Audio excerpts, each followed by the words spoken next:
Fantastic. Thank you all so much for spending not only these 2 days with us, but working hard on making this possible over the course of the last couple of months. As you know, at 42 London, we are rather a unique and special campus because we want to try to focus on AI skills, which given the impact that AI and generative AI in particular is having on the world and on the society, and given the impact that the third sector is having and making on the society, it seems very natural for us to try and bring those together.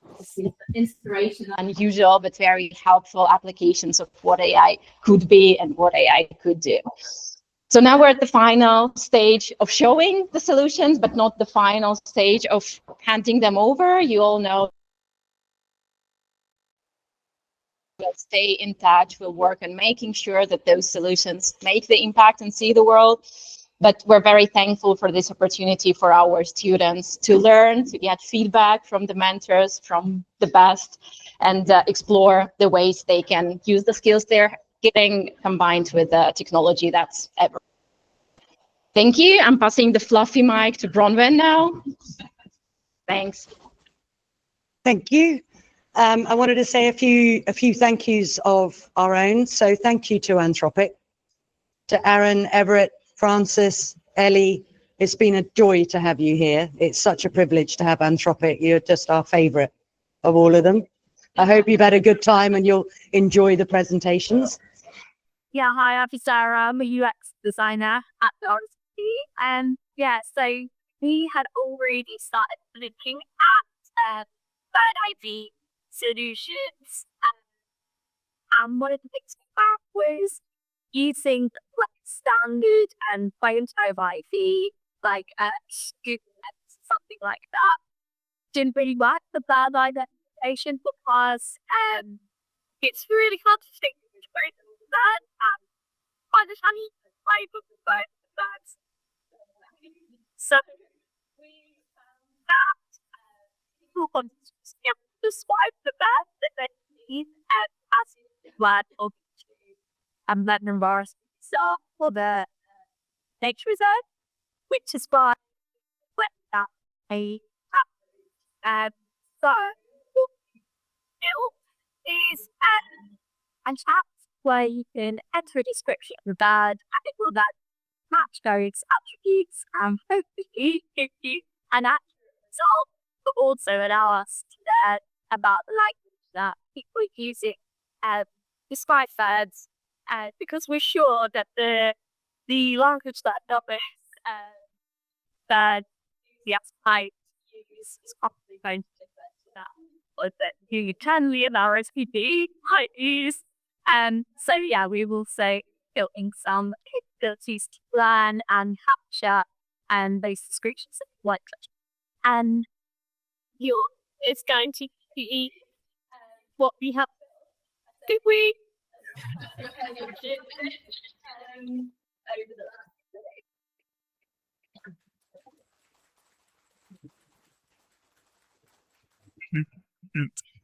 Yep.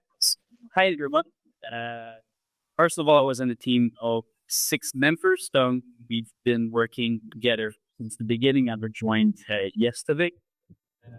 So Mariana, Litsa, Elena is 6, so she's not here. There's Kray that joined yesterday and Legos. So yeah, we started by the whole construction and thinking. At first, there was a lot of ideas. We want a bird identification that's kind of medications that doesn't give you the answer right away, but kind of teach you how to identify a bird, which question to ask, what to look at. But then we realized there was some data lacking for coming to the proper identifications. Right now, this chatbot is working with only 20 species of bird. But we got it working pretty well. And the main part of this project has Sarasi to collect data, the user, how they describe a bird and which language they use so we can build in or represent it in the database. So you keep. So for the backend, we use Scribes. I think I'm not interested in that. Is it React? Yeah. So I'll show you a small demonstration of how it works. So first, you input any information you have about the bird, and it can be based, Claude is behind the interpretation. So we gave him kind of a map of where we wanted to map to the definition.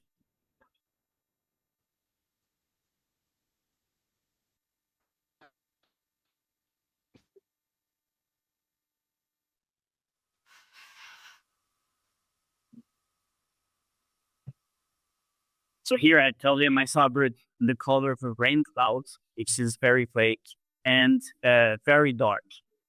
So I'll input that. And now Claude is kind of processing what the user input and trying to map it out into wording that we understand. So now we have instant feedback for the user. So that's what Claude interpreted. So we have the bird featured plumage in shade of gray and black. After that, we can have an algorithm that will search the best categories to ask a question to, the one that will average the best filtering score. So we see here that the input is asking, okay, well, if we want to come to an annotation, then what's the tail shape? But unfortunately, I didn't have time to see the tail shape. The bird flew too fast. It's not something I looked at.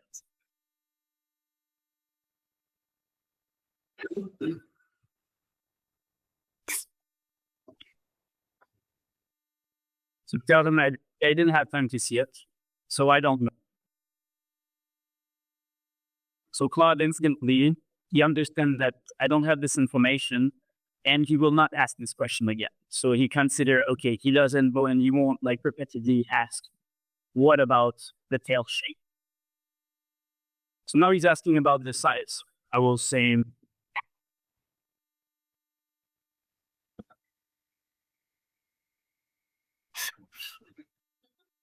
the bill is pretty average.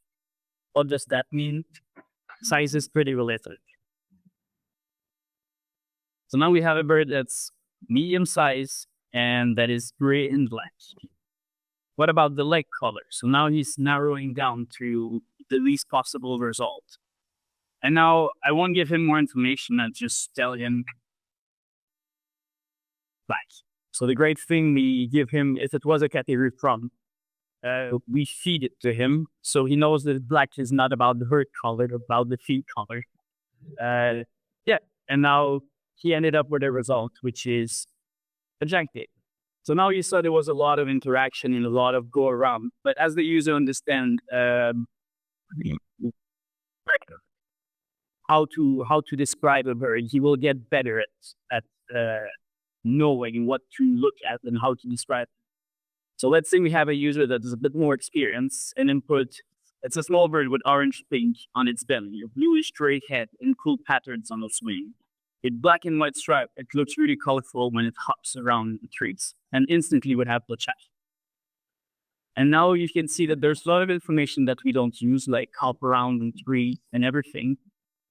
And now I'll show it the back side of it. So every time there's an interaction with the user, we will have a section that's saved of the interaction with different information. So in the end, like, let's see the last interaction we had. So we had only one message, and we see the input of the user. And then we see how Claude interpreted it. So size, small, plumage color, orange, pink, gray. And then we have a new category, which is new attribute. That's what Claude, he couldn't map it in a category, but he considered it as important to identify the bird. So we kind of create new information for RSPB to look at. So if the user always talk about how the bird, maybe it would be important to collect some data and put it in the database so the user can use this data. We also have how many words the user is using to describe the bird. So maybe we realize people just like to output 3-4 words instead of 3-4. And yeah, if we go this further, we could collect more data, like if there was an error, when did that error happen? When did the bird we were searching not filtered out? Now the algorithm is quite yes or no. So if you make a mistake, the bird won't happen and won't be there anymore. Approach a bit more like probability percentage of match. This bird is matching 90%. instead of an yes or a no, and just take the one that are more probable.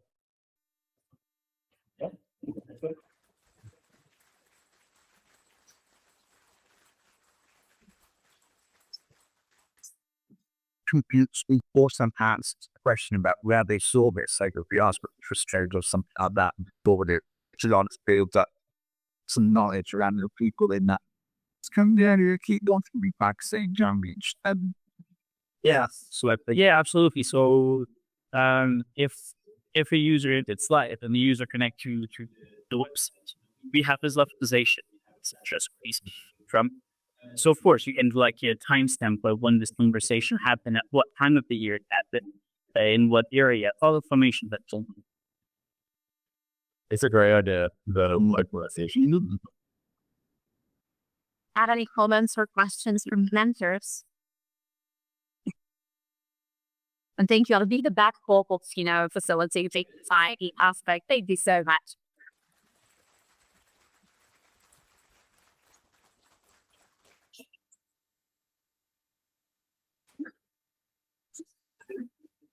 I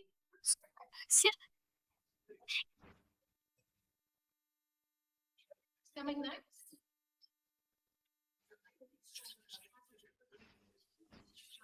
Shannon Trust.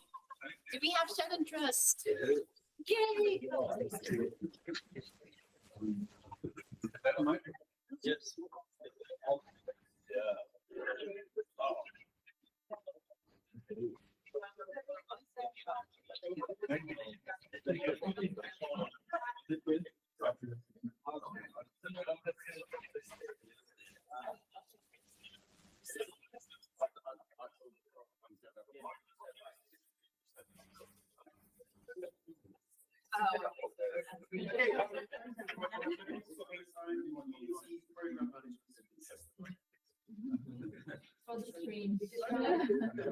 Yes. It's partial music from Shannon Trust. It was before education based charity. Started out working with prisons actually. Still do lots of work across the prison system. Where big part we essentially delivering free programs. In recent times, we recent programs as well, on using peer-based model. So essentially, we train prisoners to a bit of help to improve their reading. So just to give you a bit of context, about 65% of people across the UK struggle with reading in the community. So outside of visits, that number is into millions. There's all sorts of problems, issues, and such things. In recent times, part of the work that we've been doing, our turning page program was developed specifically for adults. We've turned into a digital program with some funding from the Ministry of Justice. So being part of this event has been fantastic because it's allowed us to maybe explore the possibilities of how we improve that. So essentially what we've done is taken a very analog resource and turning that into transpose that directly into digital. But I think the possibilities in terms of what we can do and making it more usable for people who might want access to overwhelming, we haven't experienced yet. So this event's been fantastic with Sam and the team working really, really hard and made it that happy. They're giving us some fantastic ideas and the way we tries from it's like hands behind for them. So that's completely interesting.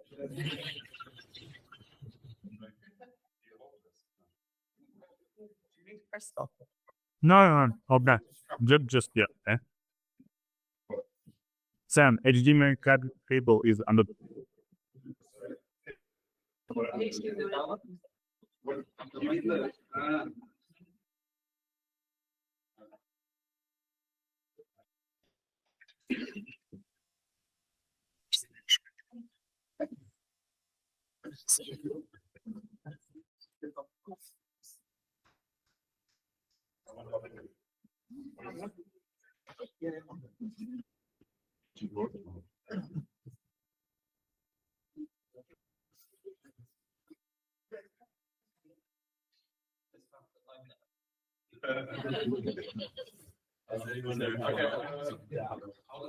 About the first couple of slides, that's exactly the learned a lot, I would say.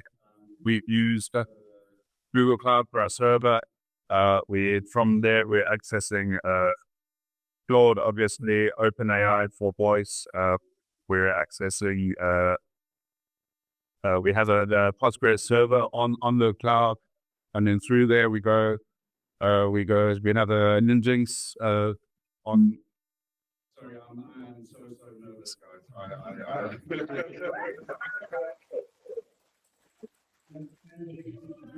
We set this as an agency where we try to merge some together, and we do. I'm really still recovering. And now the projector's not working. So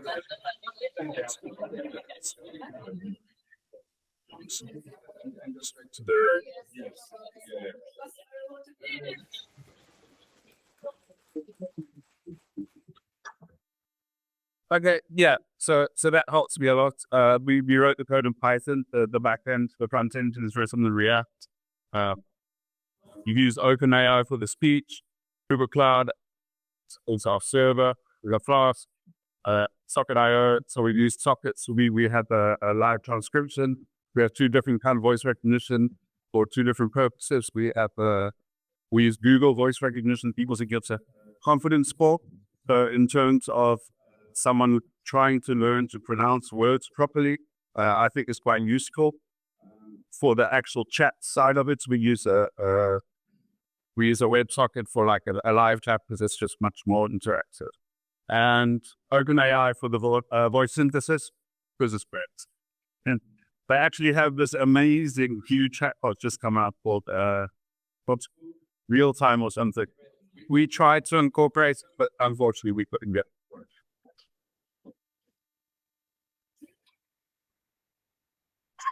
Let's go straight to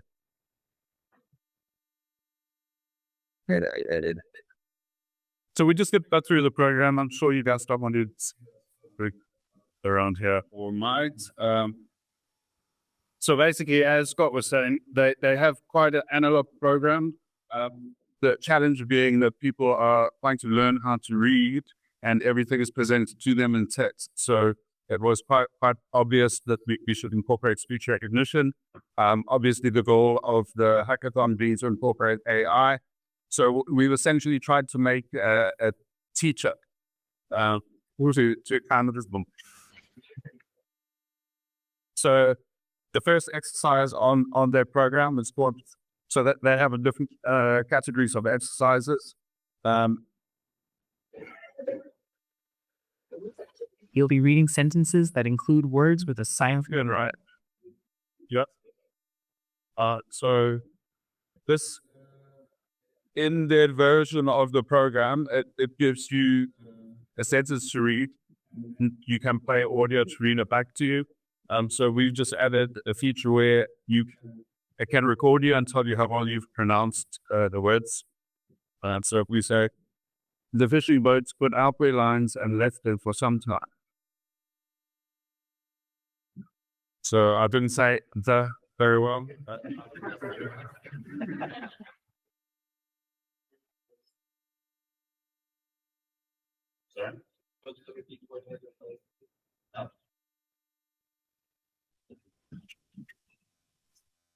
Ending up.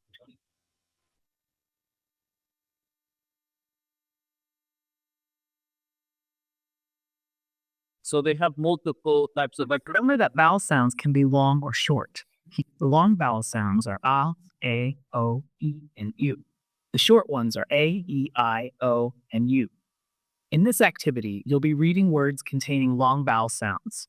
There are 7 words for each long vowel sound, and all the letter combinations you've learned so far for each sound will feature here. So as we said before, you had to press the button to have the text read to you. We've made it so the goal was to make it like you're doing this exercise, not one after the other, but more of a flow. They would feel like you're being encouraged by the AI, and at the same time, you would be learning and practicing. So same thing as Please try reading the following words. So as we said in the previous version, you had this version where you could wave a word like this, they didn't have the option for read to it. We added that where you could say, now, train. And I must have misspelled it somehow. It's a touchy subject. Train.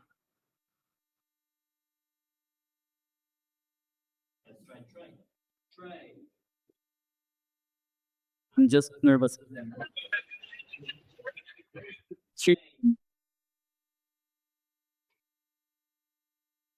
Chain. Well, there's something. It could be a. Yeah, it could be like an F. But Speedy well. They should read text sets. And you had some challenges with words. Use different letter combinations, I and A. It's completely normal to need extra practice with these patterns and do well to pay, wait, and gay on your first try. so when we try the next, we now Try reading the following words. now these questions are now AI generated with the mistake we've made to practice again the sounds you made wrong. So let's try see if it works this time. Rain. No, it isn't rain. Just for the sake of interpretation, it will happen the same thing where you get again you'll analyze what you did here. I made a mistake. Looking at your performance, you see that we have started to collect the word ring in 2 attempts to get right. However, you successfully read pay, train, wait. As long as I make a mistake, it will give you new exercises to practice. We allowed it to continue without any practice, just for the sake of this presentation. I made a mistake, so it's giving you new ones. As you can see, now it's different ones with the same sound. But if I don't make a mistake, you'll tell me. Excellent talk. You've successfully read all the words pay, train, wait, trade, gay, and chain perfectly on your first attempt. Then with the next one, this one, and now that I've got no mistakes, he goes back to the pure radio up and helps us. Keeps going. One last time. Tree. It must be I know there's those. So I made a mistake, so it could be another one. But Hey guys, we're at time.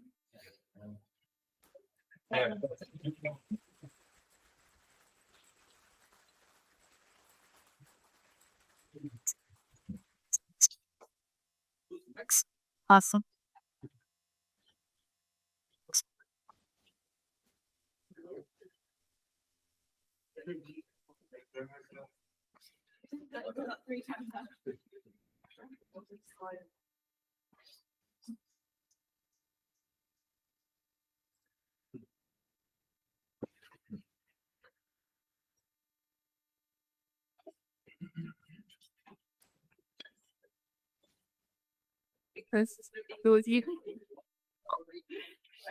Hi everyone, my name is Rachel Dengson and I am a development lead at the Smallpeice Trust and we're working on engineer hybrid. So a bit of background to us, the Smallpeice Trust are an educational charity specifically based in engineering and inspiring young people today to go into engineering. So for those of you who don't know, the UK will have skills shortage very shortly in engineering careers. We've got an aging workforce, people are aspiring, and not enough people are going into the pipelines. And we aim to change that. We go around schools, we run activity days, we run residential courses in the summer, and we also have a scholarship division, which is quite prestigious for A-level students to get into as well. So we have come up with a sort of careers tool. You can see some activities that we run as one of these pictures. We've come up with a sort of careers tool aimed at our scholars, so those are 16, 17, 18-year-olds. So we sort of narrowed it down to young people that we know have an interest in engineering, but might not know the breadth of careers available to them. That might be a bit of steer of what their interests and their passions can take them on to within engineering and STEM as a whole. So I'll pass over to Vinny and Mel to talk about what they build with the AI. Thanks. Can you remind me again how many students Smallpeice have currently? So last academic year, I think we were at 67,000 young people that we reached in that year.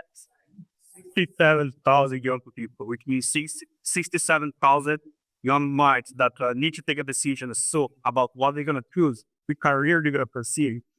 And can bring a lot of anxiety. This can bring a lot of responsibility to take this solution. So in our age where everything is customizable, you can customize everything. You're learning your feed on Instagram, your feed on social media. Why not customize the way that you take decisions as well? And that's why we built a solution that uses AI to help people to take this such big decision, but then they don't change their mind in the future. So what is our solution? More than a platform, is an AI that can assist you to choose a better future for yourself.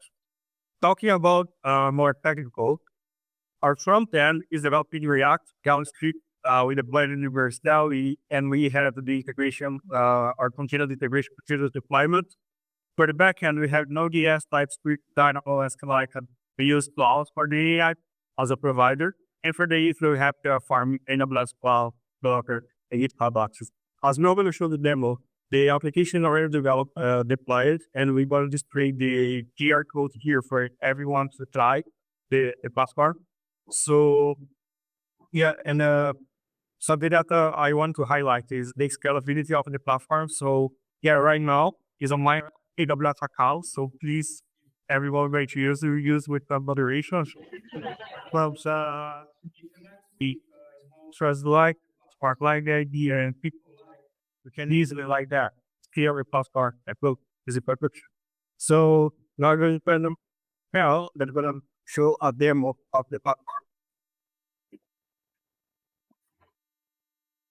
So as Vinny's getting this part, so one thing I just want to make clear, the platform is responsive, so we can also have it on web version, but I am going to show you guys as if it's on the phone because as we were designing this, we're planning this to be mobile first. Because our target person is a 17-year-old, so generally around that age, they're generally on their phones most of the time. So I'm going to just walk you through it first. So this is the first screen you see, just your welcome screen. Once you...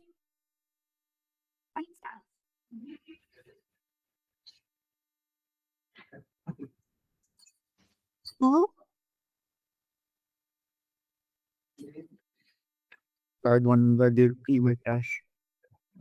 Please give us 1 second. The guard have your fuzzies. So once you go from the home page, you'll get some people that you can talk to as an option. We wanted each person to give you the feeling that you're talking to a live person, and the way they ask questions are a little bit different depending on the persona, depending on their age, and the information they're able to provide.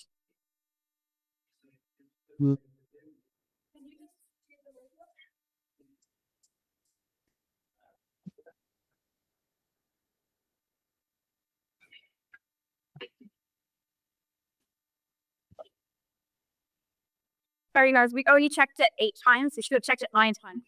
Solve the issues.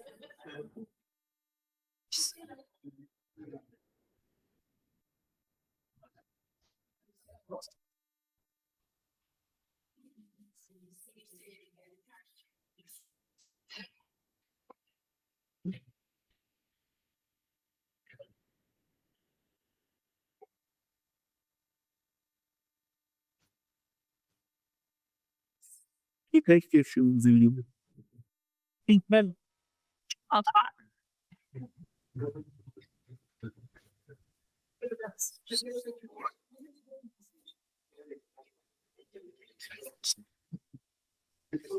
I don't want to show this.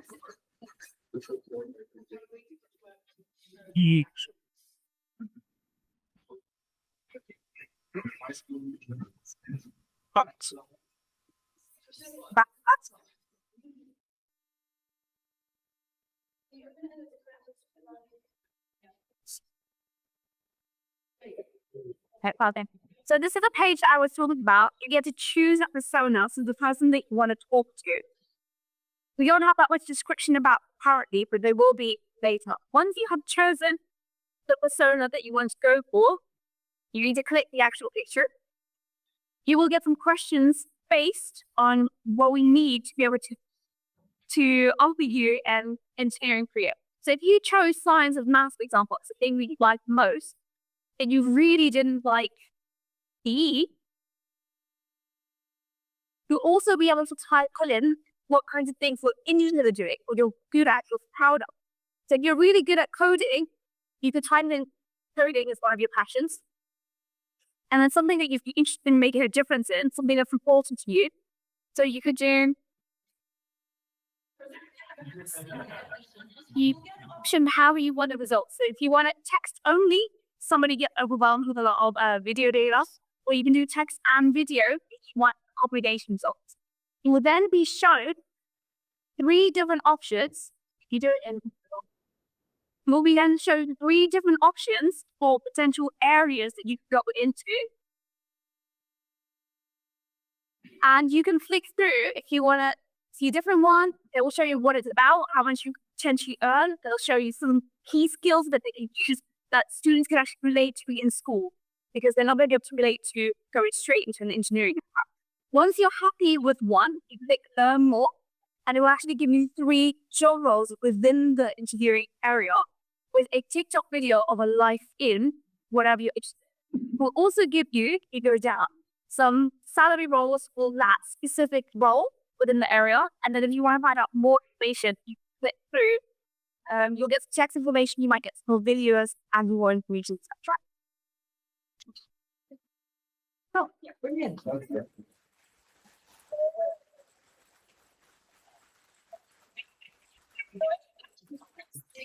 Any back bar the back.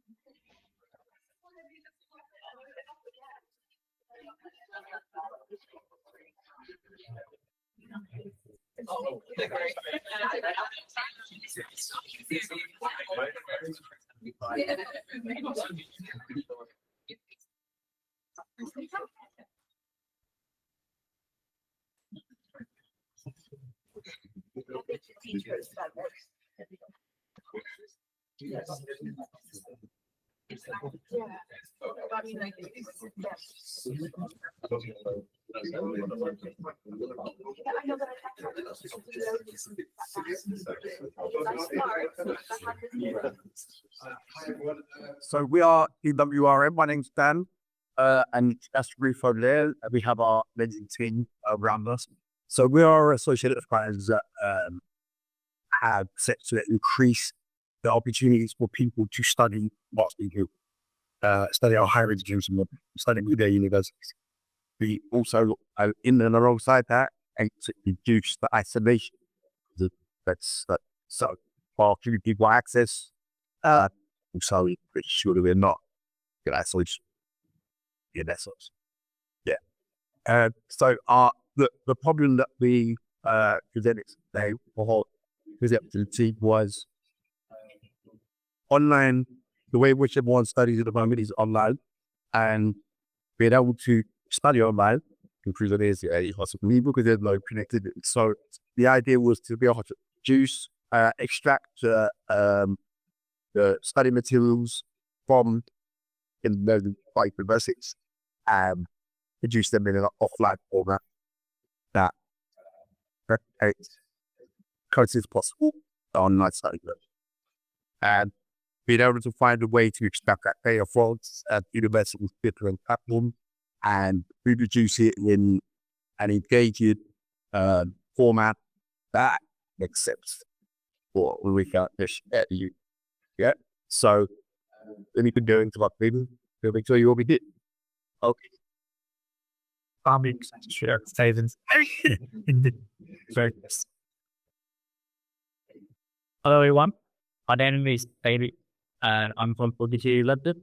So the whole thing is really inspiring. Because performance wise, it's quite. I'd like to just go into. I'll show you the demo, and I will use this star, left my teammate to deep, and I was fact I got the work I have shown. Thank you very much. So during this hackathon, we all learned a whole bunch. Before, I used to think that interacting with AI was simply done through the chat function in the sort of usual interface that you do. But with this hackathon, I learned about Claude API and how you can sort of include it in your text. Specifically, some programs that we wrote to help automate conversion. Also, handling various files. I was tasked with conversion of PowerPoint file to text because that's what Claude really likes, apparently. And I found quite a few challenges as Microsoft PowerPoint has gotten really artsy. There's a lot more elements that can include text that I had to account for. So I learned a bit about that. For our front end, we had the talents of Tiffany. Let's speak a bit about that. For the front end, we use React.js, but after discussing with the expert for Anthropic, we know that the offline environment should use vanilla JavaScript that are already developed front end JS. So I will track that later because on time constraint. And then for the front end, the most difficult part is fetch with the backend API. And when the upload file complete, there is logic that will make the upload file convert into string format. And then with everything done, there should be a download button, but I get stuck at that process. But after ask Grace here, we solved that problem. And we have MVP activate with it. So we just wait for the application to be launched. Always, I'll talk a little bit about technical challenges. There are some challenges in sign up work. Peculiar to this particular project. There's generally no issues. It's the end result is completely offline. There's no fingerprint into this business. Not just that, there's no flexibility to cut it up like onto the ends of the same device. It's code book. Both companies will hard code and it's locked down. But the reason we would impact with it in a kiosk using this format technique which is like an educational aptitude format designed specifically for this note. So the primary challenge here is to take the technical stuff that we get from the university course. So it will be on the HLE, the blah and so package it into that format and do some of the work that isn't immediately obvious about it, but actually it's huge time when it comes to doing this up. And lecture slides that you might be used to, they'll have linked out, they'll have external content that you can't get at. So we must use AI to bring that in, make it available offline and intelligently, because there's no point in just dumping a broken web page in the network. So that's actually make it meaningful and motivating. And make it fair. Right. Everything through the yeah. Thank you. So right now, as you can see, is the dashboard. DWRM is working with the university to convert teaching material from the university into something that we for teaching students. The problem is, as Chris said, this is the internet. Just imagine in COVID time, your internet's open, a service doesn't work, and then nobody around you, and then you just really lonely, and then because this context is restriction, so a lot of material you have reference link, you have active link to some article, that causing a problem for DWRM, because DWRM will spend so much time to go to the website, do some reading, summarize, and then copy the content into a file, and then send it back to the technical service provider in. So what the technology solution help them is to automatically upload the file. Let's say I want to do creating writing and it's uploading, and on the back end was doing it's scraping the data and then get the content on the website from the upper link of the upload file. And then in the AI, we send it to AI to tidy up the things, because when you, I don't know how many people would use inspect of the browser to see the source content. So a lot of HTML, there's a lot of environment data like comment or go to this menu navigation. That's big. It's not going to work because internet is not existing in prison. And so also why I'm rating, I like to say why is it so inspired? Because I think everyone has distribution. When I spoke with Dan from DWRM, I think DWRM is doing part of the things. Less people to pay attention to this kind of space to take care of the prisoner. A lot of people, they go to prison, when they get out, they will waste 10 years. And then when they get out, potentially they would go back to prison with a high chance. So I was so inspired by doing that. And then for me, a lot of the time, you have to have some mission to do the things for you. And it's good waiting. So we finish on time. Yeah, so in my next sentence to talk through when this person most is done. Yeah, about that. In this moment, so because it's Scrum, and then we have a button, a beautiful button, and here to take. And then you can see this is the full data, and then going to incredible thing here is this is not the hyperlink you click on, you go to website with the internet. Even I can close the internet to get access. So this is the original under content. And there are 76 links. So if you do that, I don't know how long it take we'll do that. You got download the Scrum package. So when you download the Scrum package, so we have amazing Scrum package just ready for virtual learning environment. So this is what we do. Yeah. Oh,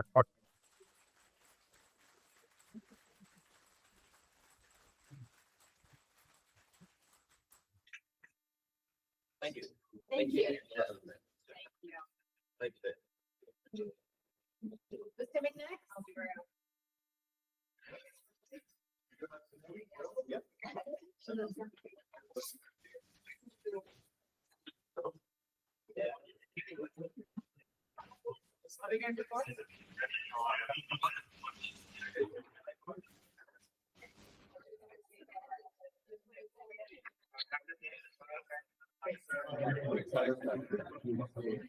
Yeah, but we don't get too much time, so I'll just back up what that's up. So we went to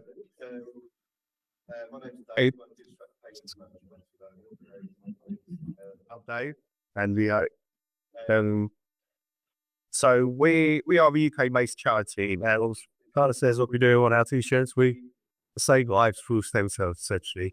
We were founded in 1974 by a lady Shirley Nolan, and she was looking for basically a stem cell transplant for her son. And yeah, back then there was no such thing as a stem cell register. She started the world's first stem cell register in the UK, and that register is now 900,000 people, and there's registers all over the world now. And obviously the science behind stem cells has progressed so much over the last 50 years. We celebrated our 50-year anniversary this year. We're signing with that we were rebrand to the t-shirts. So our problem statement was basically we get a lot of inquiries from prospective showings. So people who want to help out and want to join the stem cell register. And we get we've got a lot of information on our website, right? But it's maybe some of it's quite new, it's quite nested, it's quite hard to find. And we get a lot of annual emails, calls to our registered residency, and they're kind of answering the same question over and over, right? So we were like, what if we built a chatbot, an AI chatbot, where we could actually put it on the relevant pages of the site that's to do with signing up to become a donor, and people could find those answers a lot more easily. So that was that's basically what we built, or what we started looking at, and Dimitri will do a little demo for us in a minute.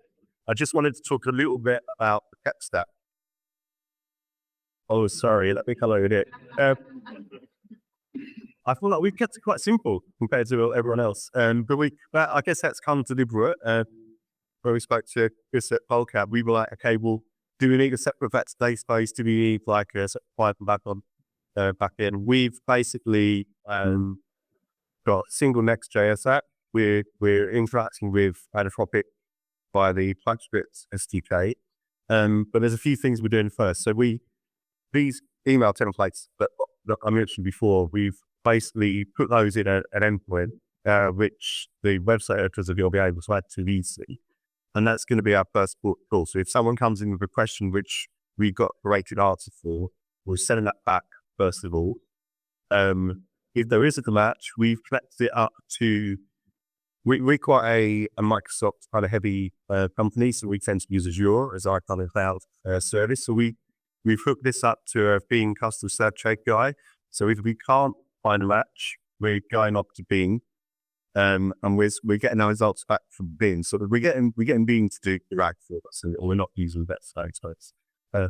We also actually, with that custom search API, we only get like a search snippet, but we also then scraping that page, top pages to get the full information back.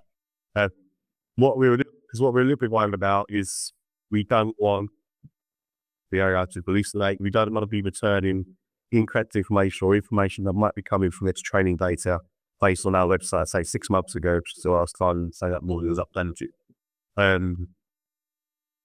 So yeah, we've got to be a little bit careful, and by placing this explicitly saying to a system plot only reads our data, we think we can be hopefully more accurate with our results. Dimitri, do you need to pass you over, say a little bit? So Dimitri's been our excellent, written a lot of the back end stuff. So we're Dave here is a data engineer, yeah, and we are as a fellow front end nerd. I'm mainly front end focused, but we didn't have any real AI experience. This is our first foray into AI. So we lead on obviously the experts here, and obviously someone who works here podiums, which I don't want to say a little more about Solid what it's do. Hello, my name is John. For the Google, I'm a better student. So here we have chatbot. We try to make output prettier for stereo format. It's like find it down. We have several steps of the application of the question from the user. During we receive the question from the user and injecting this question with some relevant information for perhaps search. So each time I try to respond to receive some dynamic information. We store all chat history in local storage for the user session. And so knows the order of communication and the content. What about?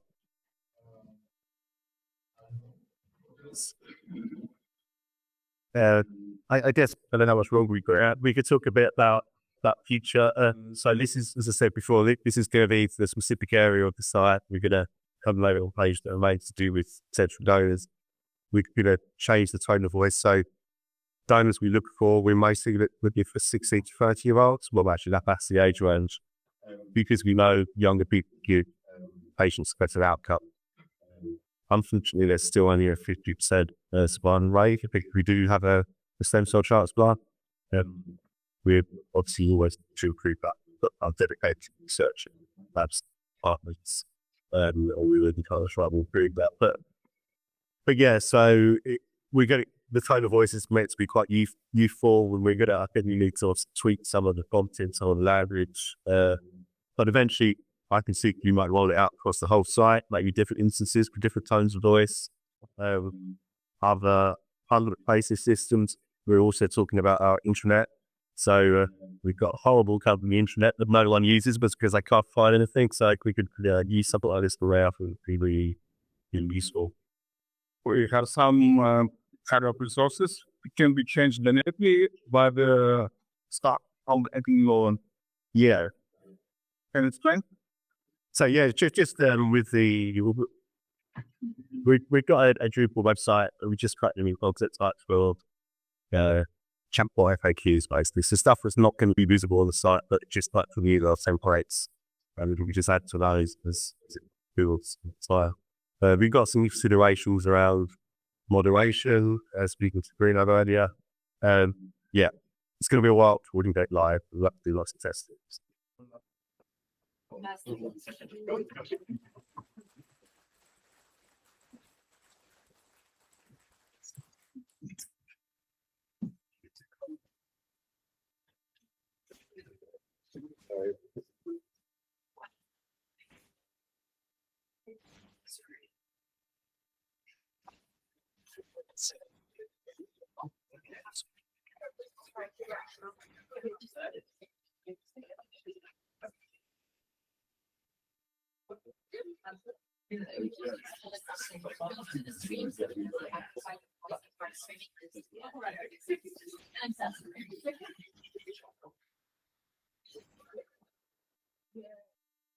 From Tanya, the edited debate.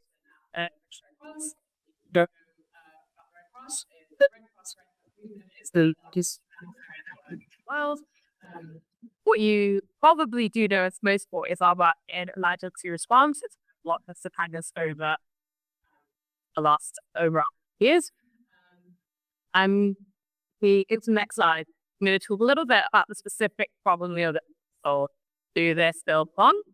So approximately 6.1 million people in the UK currently live in flood-prone areas. And with a changing climate, that risk is increasing. So increasing the frequency and the impact of people. What happens is people panic in a time before a flood.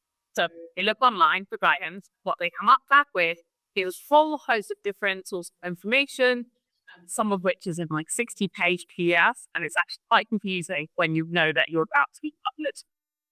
So what we're trying to do is make much more specific advice right now it's quite generic.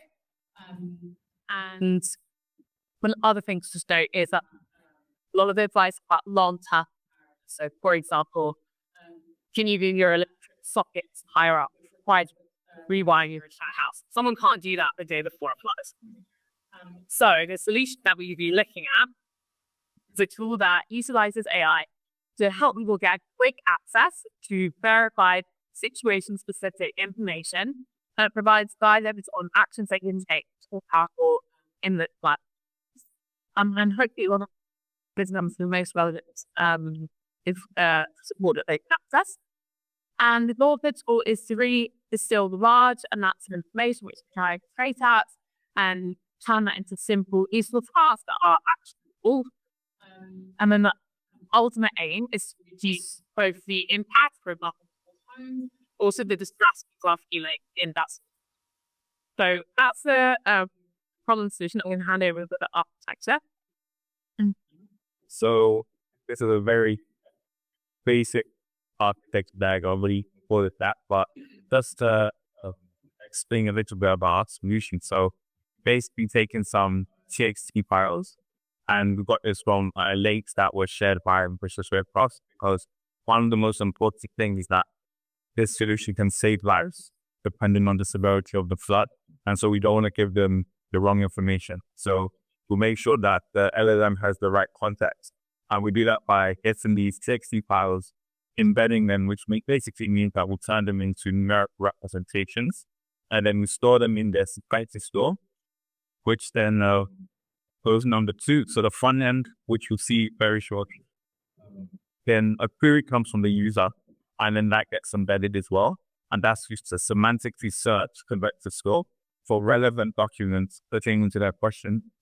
And then from there, the LLM then takes that response and the question from the user, then use that to generate a response that is within the context of the documents that we got from the data strike class, ensuring that the information is accurately sorted. And then the user who is potentially in a very bad situation gets the information they need in a calm and composed way and concise. So this is, in a nutshell, our solution. But I just wanted to highlight a few things that were really beautiful about the solution, which is the fact that we didn't go with, libraries which, abstract a lot of the things. I'm wanting to make a really bespoke solution for Picture Plus. And so for the retrieval augmented generation, which is basically your process of how we make sure the LLM stay within context, we made that from scratch. So it means that for anyone then who wants to work on it or extend it, it's very accessible for someone who might be in a junior position who just has a basic understanding of coding and doesn't quite know how to use certain libraries. So, and it's very customizable for anybody, wants to extend it or further customize to what Red Cross needs. Both of it go to the MVP that we see that show up.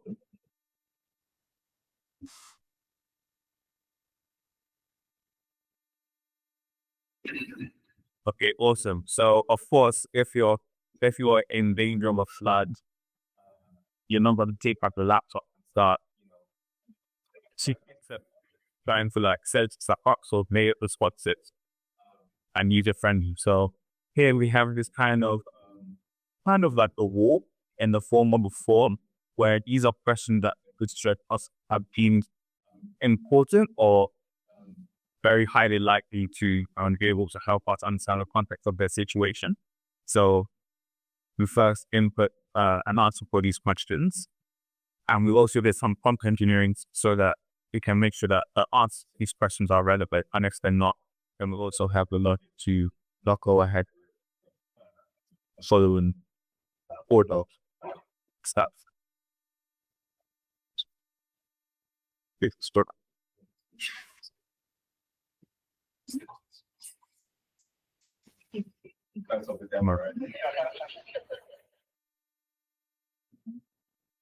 So as it's loading, actually, the LLM is taking in that whole process I described. I don't avoid use that. Perfect. So what it's done is it's given us the top 5 things that you should prioritize based on the answers you gave to that form. And then you can open them up and open up the accordion and see. It's very concise, very easy to read. And the person doesn't feel overwhelmed. And if they still feel like they need more information, then they can ask Laudich or Flavia, which is, I believe, in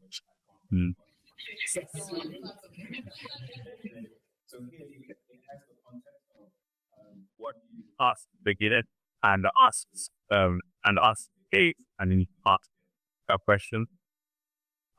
So let's use trading plans.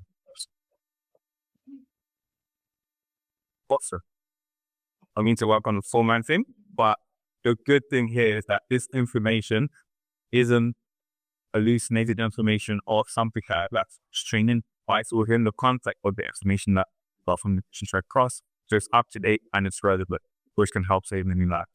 So this is our solution in a nutshell. And if you go to the next slide, I think as a team, we had a lot of things that we learned.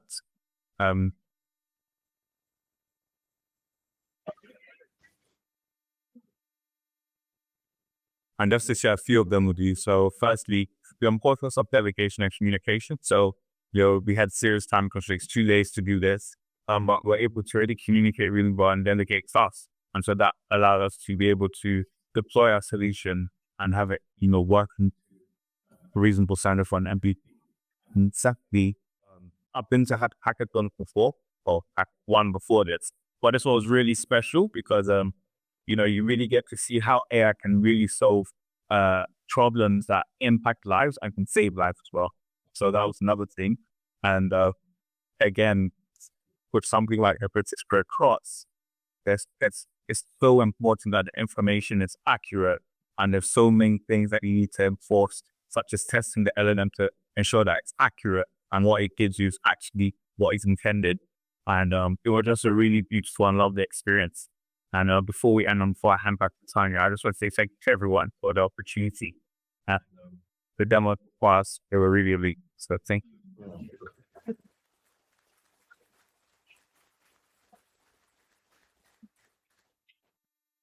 But we just have one last slide. I feel like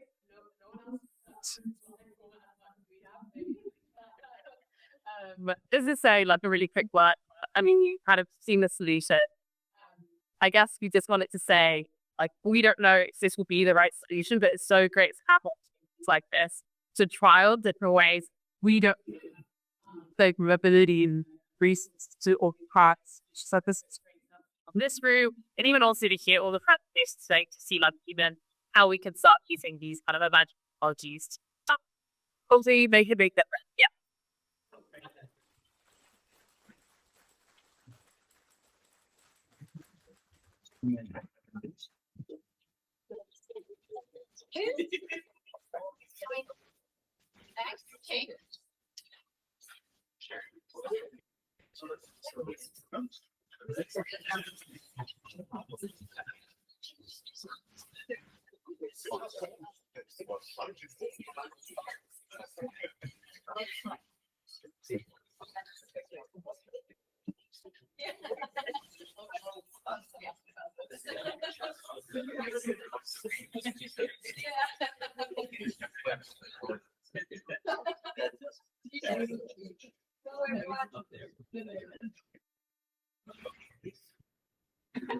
Hello everyone.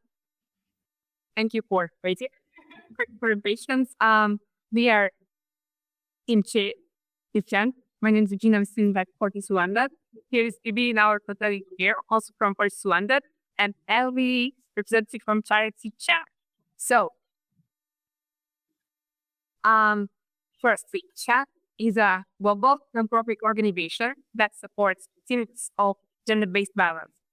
And for a long time, they've been thinking how to incorporate AI to for that. Because like AI is not practiced yet.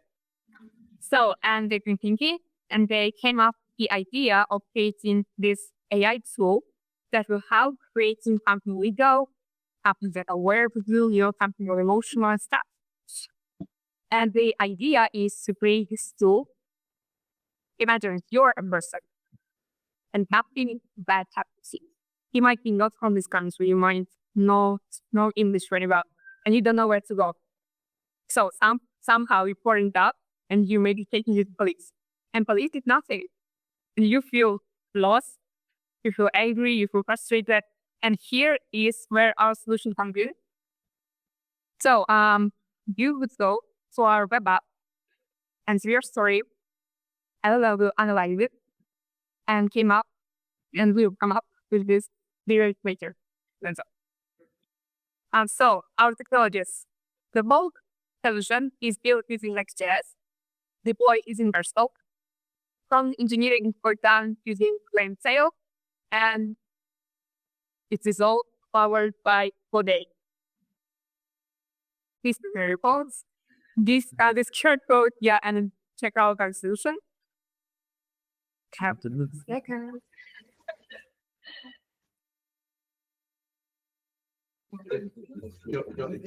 Do I need to put my volume up? Start talking. Just start talking. No. Oh.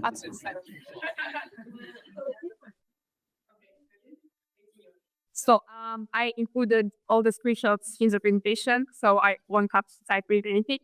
So how this works, this is our initial page, a little bit of disclaimer, a little bit of instructions, so everybody understands what's happening. Next, we have this page where the user who's gonna find it will know what exact information they are gonna need to create this letter. I will have it be so. Text field here to include the historian. Next. So I came up with like no big row during the story. And on the right side, we'll have questions from the AI. Basically, what we achieved, we made AI sound sympathetic for validating and understanding. And here you see how it asks only quite whole lot of questions. Yeah, sorry for this. So you can see here that it's super understanding, super strong, asking follow-up questions, super polite, and everything. So user provides all recent information that they didn't include in their initial story. And if we want to focus on that, you can see the general idea here. The answer everything. So last message, when LLM understands that about all the needed information, it provides us this button interior. And presents us with generic letter. This field is editable. So if you want to enter or change some information that you entered, you can edit it there. And here with the letter. And here, our page, we have three options. Download the letter, or engage the format with us relatively filters. We have also the parts, useful resources for chat. What's the word? Bold.io. The call solution was built there. I swear. So we had this amazing headbetter from Langtail. He came to us deals because morning Friday for like girls. Let me say we're in Bold.io. In 4 hours, the whole solution was ready. So what we did right there, what was done by us. Prompt engineering, it was super interesting. We used all of the advices that Blockchain gave us, the evening. We managed to make AI sympathetic and understanding. Also, we came with professionals. And also the house is very legit. That one was Mike. So that we. Yeah, so it was a really great learning experience for us at Chayn. So we're a development team, 1.5 people. So we were like, what can we do actually within our company? We're not expanding too big, but what can we do as 1.5 people? And we learned we could develop something like this and something like this. So that was a really great experience. We learned a lot about prompt engineering as the first time I'd ever done it. I managed to get one of our survivor service, a toad dinosaur, had to actually do prompt engineering, and she was loving it. So that was a really great thing. So yeah, from all of it, it was like to be a great way to show us as an organization that great advice. There's a lot to go, and there's a lot further being to go with this because there's a lot. It's up to AI to say was necessary to be 100% perfect yet. So it will say something like, "We're going to get what you want from the necessary." The results have to match a set of expectations. There's a lot of context AI needs to know in each scenario. So there's a lot of that, and we'd hope to extend the tool from police, maybe to universities, maybe to the CPS, all the institutions that you might feel had an advocate enough for you, for your case, your courage. So, yeah.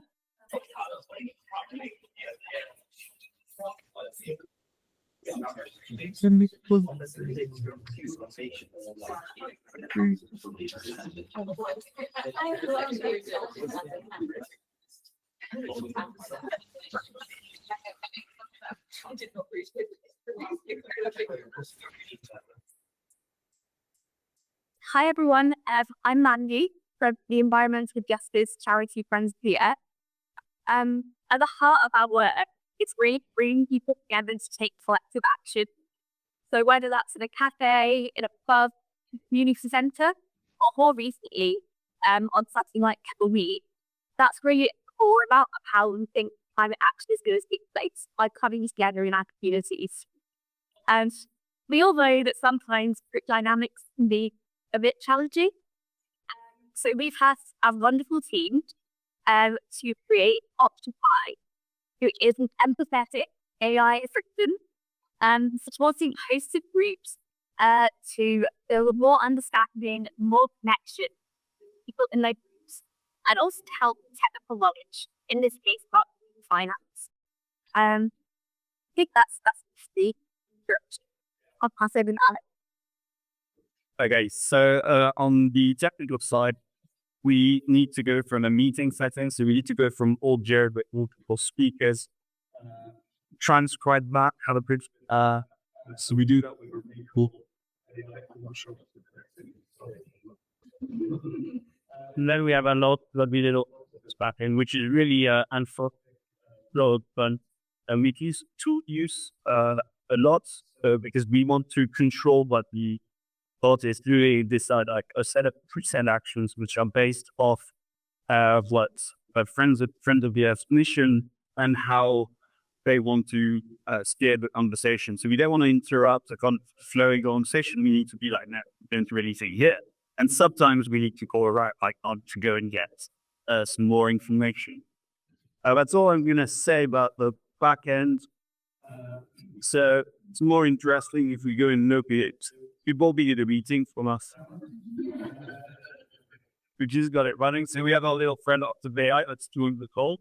We're going to be thinking about it is when it joins, it tells you what it can and can't do.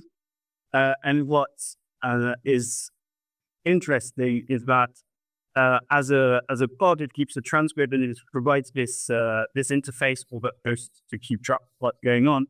And it's really enjoying what we've said in the last bit. It's telling is next conversation time. But if we look back sort of previous idea, we were saying there was a bit of conflict, but actually it's direct inside of that. What's interesting here, for example, here we have RAG running on some documents we've selected, which cover sort of ethical investing. And this is more depth, you actually just inspect it, you outlined it, but you have a nice little summary.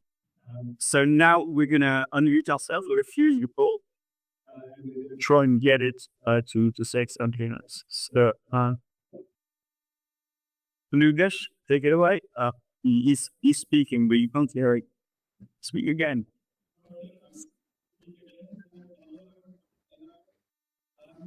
This will also coordinate the money program. Let's start the question right away. Ever thought about saving up money? What do you think is important when you decide where your money goes? What kind of future are you saving for? Because I think that's really a terrible, terrible question. You should really be doing better. I don't really know what to do with that.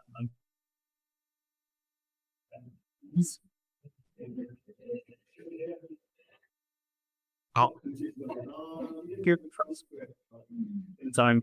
There's a delay on the transcripts.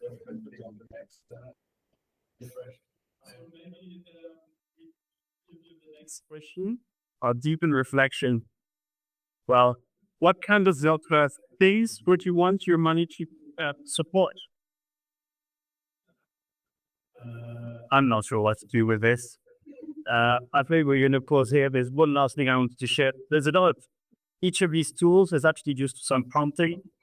So the idea is that each of these tasks, we created this little UI which lets you set a description of a task, the answer format, what a good response, a bad response look like, and what triggers in the conversation should be. That's how we created those tools and letting it steer the conversation with some reliability. Although clearly the conflict, we weren't very conflictual.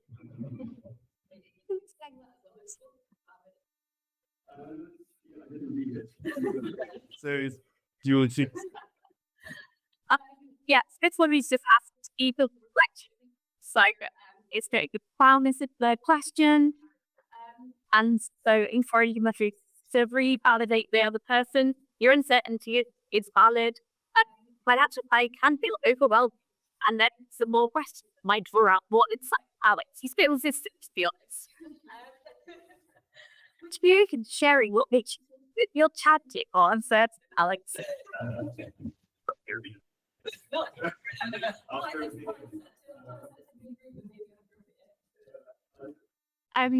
Should we play the bot? Yeah, I'm glad to guess. Hi there, I'm Object AI. So, I think that's good. Yeah.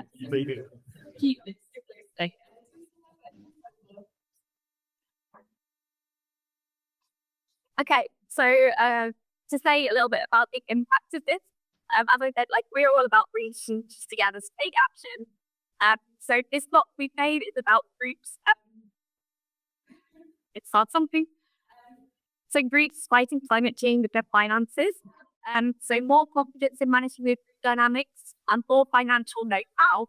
But we really see this could be about navigating kind of controversial global decisions together, and even kind of giving a voice to nature in boardroom conversations. Like you can imagine Occupy coming in and being that voice to nature. So we think the potential is amazing, and the work that the team's done is incredible. It's so hard to get a response from a live transcript. Like what they've done is incredible. So yeah, I think we'll say that.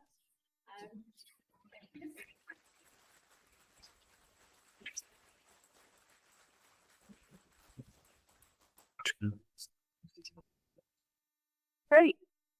Thank you, everybody. That was brilliant. And just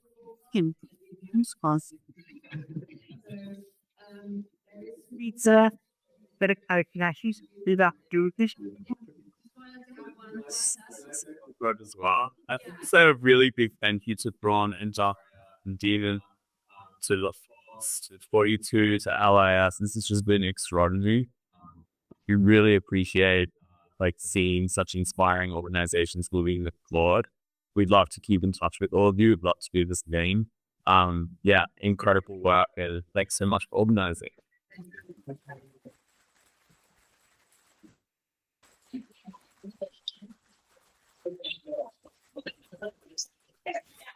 I'd like you to ask Anthropic at the pause, tell us something, like very emotional. Yeah, I expected this to be great, but I think this is something else entirely. Do you say a couple of words from the positive perspective of, do you feel interesting? Yeah, I feel thanks obviously to everyone involved. It's been inspiring to be part of. I suppose what's next is probably a big question on everyone's minds.